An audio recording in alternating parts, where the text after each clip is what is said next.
بسم اللہ الرحمن الرحیم۔ السلام علیکم۔ اس ویڈیو میں ہم دو ووکیبلری الفاظ سیکھیں گے جو کہ اردو اور انگریزی سیکھنے والوں دونوں کے لیے فائدہ مند ہے۔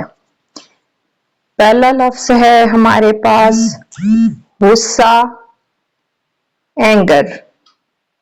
دوسرا لفظ ہے عادت، ہیبٹ۔ اب ان کے جملے ہیں۔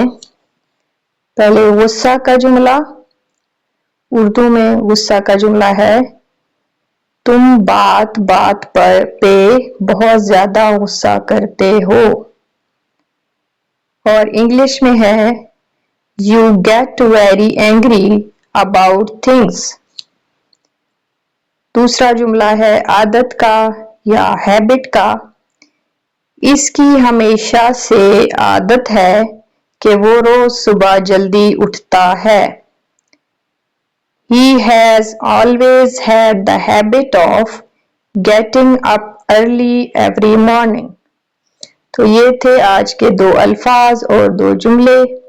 ان کو بار بار یاد کریے کیونکہ practice makes a man perfect, اور انشاءاللہ آپ بہت اچھے سے انگریزی سیکھتے چلے جائیں گے۔